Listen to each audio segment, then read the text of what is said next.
Jr., Secretary of the Department of Tourism, Secretary Cristina Garcia Frasco. We are very grateful, Madam, for your presence this afternoon. DOST Assistant Secretary for Admin and Legal Affairs, Dr. Diana L. Ignacio. RD Romelin Tresvalles of NCR. Director Julius L. Liano Jr. of DOST PTRI. Ang aming pong kaibigan sa Intramuros Administration, Attorney Joan M. Padilla. Regional Director of the Bureau of GNM Management and Technology, RD of NCR. Superintendent Tim Rasalay ng Ehrenberg. Sa ating po kaibigan from the media, we are joined by Publishers Association of the Philippines Inc. President, Sir Nelson Salva, and his Vice President, Ma'am Beck.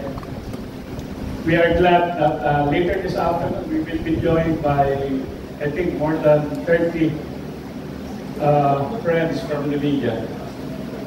Sa inyo pong lahat, mga kaibigan, mula sa industriya, sa akademya, sa DOST, yung pong kasama ng ating duking kalihim ng DOT,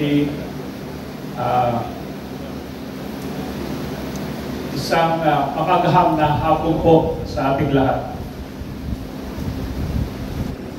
Who are we wearing?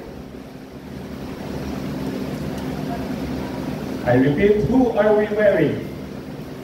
Kung kayo po ay nakapanood ng mga malalaking okasyon sa red carpet sa ibang bansa o maging sa mga ball ng mga sikat na network sa Pilipinas, lagi at lagi nang maririnig ang tanong na ito. Who are you wearing? O sino ang gumawa ng kasuotan mo? At lagi rin ang nagiging sagot ay ang pangalan ng isang pamosong fashion designer. Hindi po may pagkakaila na karapat-dapat parangalan ng mga fashion designers, ngunit sa pagpaparangal na ito ay may sasantabi o kaya ay nalilimutan ang iba pang masasabi nating may akda sa isang likhang sining. Ang tinutukoy ko po rito ay ang mga magsasaka at ang mga local weavers o mga katutubong mga habi na itinalaga ang buong buhay nila para panatiliing buhay ang sining ng paghahabi na minana nila mula sa nakaraang henerasyon. Ito ang ipinagpapasalamat ko sa serye na ito ng DOST NCR, ang Pamana Agham at ang kanilang kampanyang Science Beyond Borders sa kanilang pagtampo or pagtatampo ng mga katutubong sining upang makilala at may pagpatuloy ng kasalukuyang henerasyon.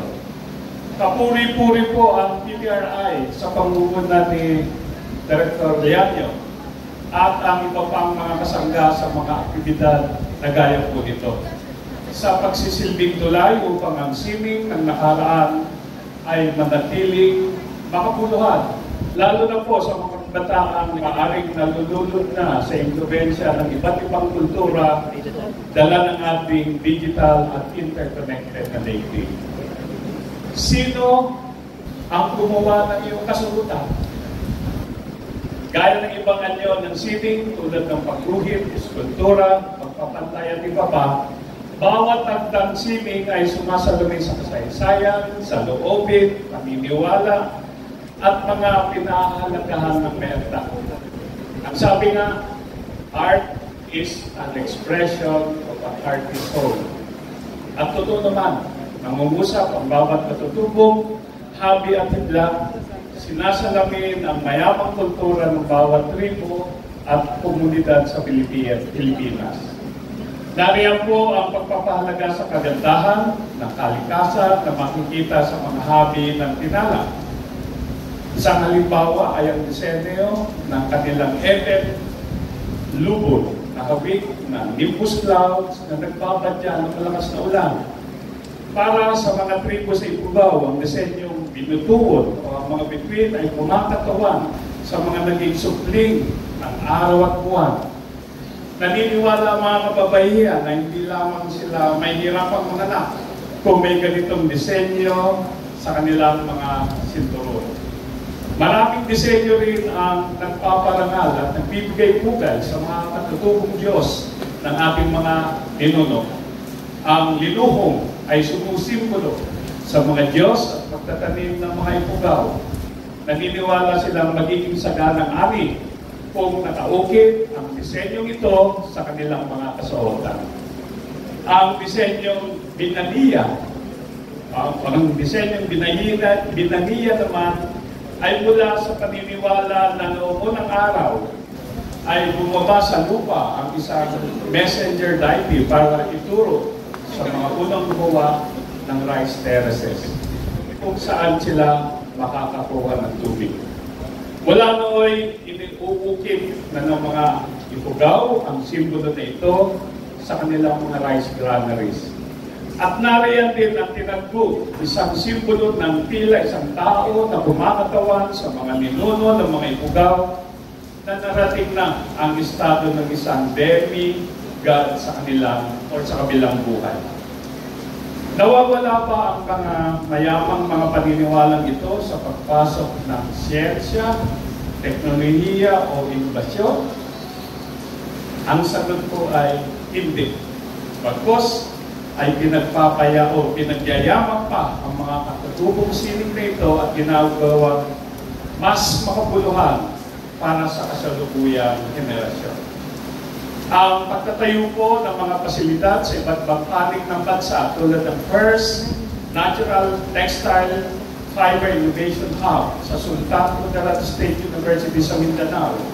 Ang pagkakaroon po ng Geotextile Testing Services sa Visayas at ang gagawing Regional Center for Natural Dyes sa Alcra ay naglalayong tiyaking mananatiling buhay ang sining ng paghabi sa bawat sulok ng Pilipinas.